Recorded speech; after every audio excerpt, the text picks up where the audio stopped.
Hey guys, Paul here from FamilyWheels.ca with another car review for your growing family. And this week marks the 1-year anniversary of Family Wheels. We've now had over 400,000 views, over 2,000 subscribers to our YouTube channel. So thank you so much for coming along for the ride. And this week, what better vehicle to celebrate our anniversary than a family-oriented minivan? You can't deny their practicality. And this week we're looking at the 2016 Toyota Sienna. So the Sienna has been in the lineup for Toyota since 1998. We're on to the third generation of this vehicle now, and it has gone relatively unchanged since 2010 at this point, but there have been some tweaks here and there that we're going to talk about. You know, I kind of wanted to talk about a minivan this week with you because the whole idea of this website came about when we were at a financing for babies class at a local university. Just a one-night thing talking about some things to keep in mind when you've got a kid on the way. So tons of pregnant women in the room and they're all expecting any day now. One of the questions that came up, how many of you are expecting to buy a new vehicle before the baby shows up? And everyone's hands pop up, but then the question comes, how many of you are going to bite the bullet and actually buy a minivan? And just a smattering of hands. There's this stigma around them. People want to go to crossovers and SUVs, and that's why they've been so wildly popular. But the cargo capacity, the seating for 7 or even 8, you can't deny that they really work well for the family. So let's see how the Sienna stacks up to the competition. That's all coming right up on Family Wheels.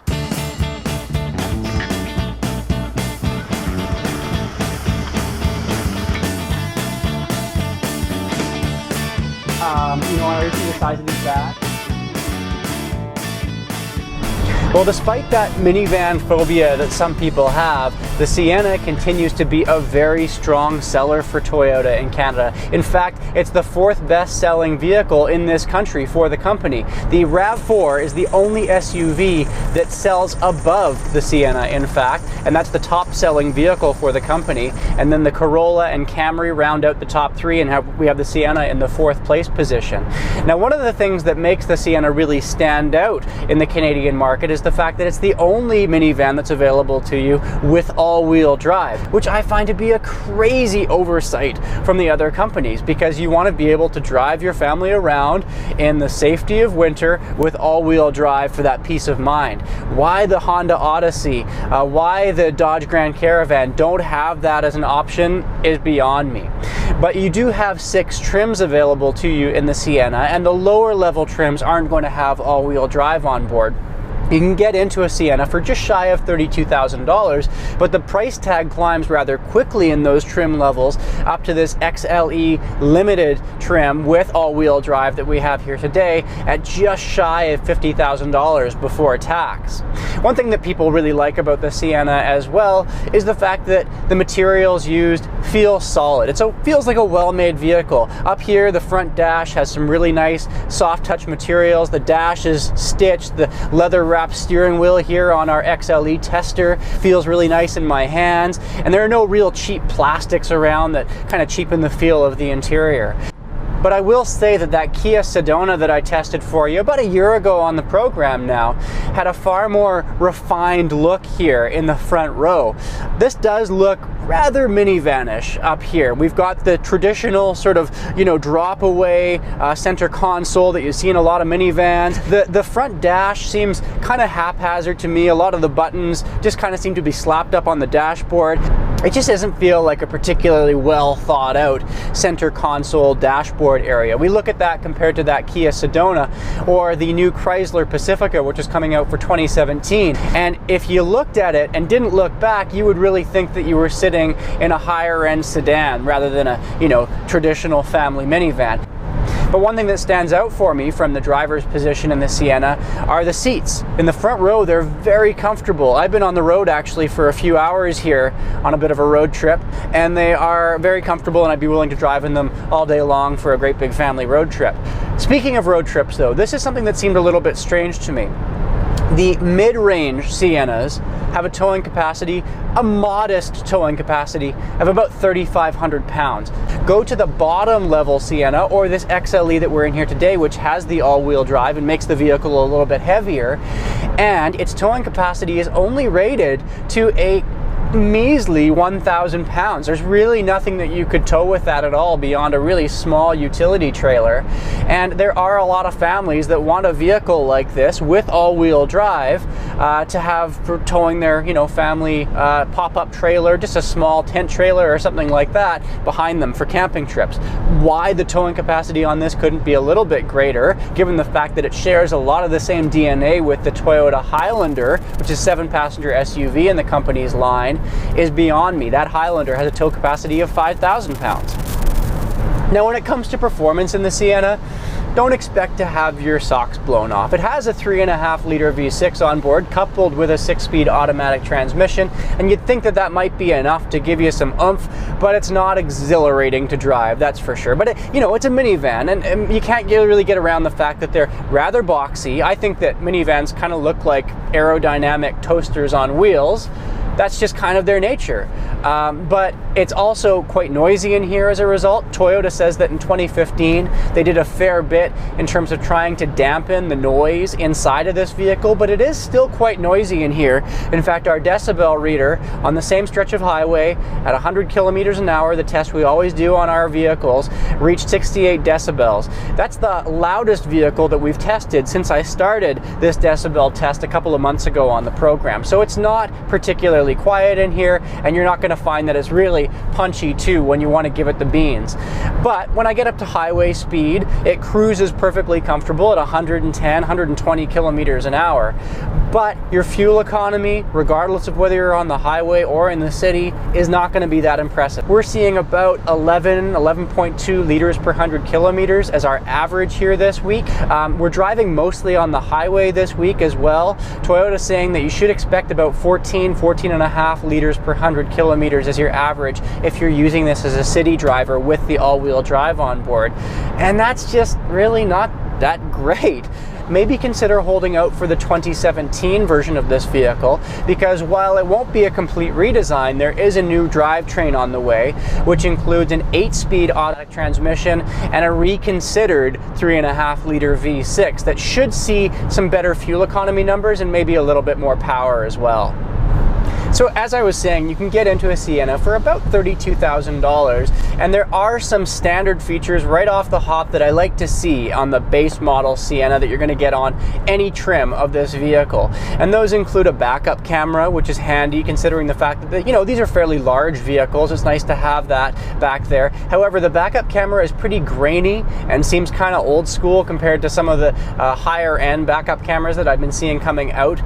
But we do have 3-zone climate control as standard too, which is nice. When you've got kids in the back and they want to be able to figure out their own temperature, you've got that covered right off the baseline of the Sienna. We also have Bluetooth connectivity from the base Sienna and a touchscreen infotainment system too. This is the same kind of infotainment system that you're going to find on pretty much any Toyota vehicle at this point. And you know what? They're easy to use. They're pretty straightforward. I like the home screen option where you're able to have navigation on one side, phone information on the other, and then some audio information too, what you're listening to. It's kind of a nice basic home screen function that kind of gives you all the information that you want to see in one stop. So that's a nice feature. And here on this upper level trim, we've got this JBL sound system on board, which sounds fantastic. Probably the best sounding sound system that I've heard in a minivan for a while. Okay, so let's take a walk around the Sienna here and show you some of the things that I really like about the second and third row for passengers and also for different cargo configurations. First up, before we even hop on board, you can see here that we've got a smart key on some of the higher level trims of the Sienna. So basically this gives you push button start, kind of handy thing to have, but even more ideal for family living. If you've got, an armful of groceries, or if you don't want to fumble around for your keys, there's the option here of just pulling on the handle, even when the car is locked, and these sliding doors will unlock automatically for you. Now you can see here that we've got the XLE trim, the highest trim available, which means we've got seating for 7 and more premium leather seating surfaces as well. Now if you go for some of the lower level trims on the Sienna, you're actually going to have seating for 8, because rather than captain's chairs here in the second row, it's going to be a more traditional bench.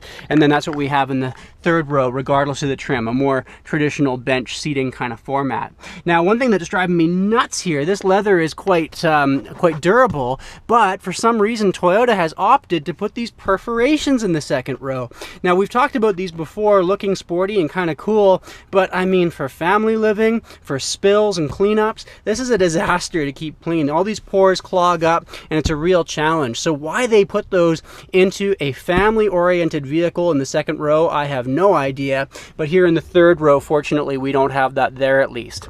Now let me hop in the second row here and show you what it's like, because I was actually surprised here. I thought I'd have much better headroom, but as a full-sized adult, 6'2", my headroom is totally maxed out here. I couldn't be any taller without having a real scrunch kind of factor here in the second row. Legroom is totally fine. That's not an issue at all, but I'm not very comfortable back here, even in the second row. Third row is gonna be even worse for an adult.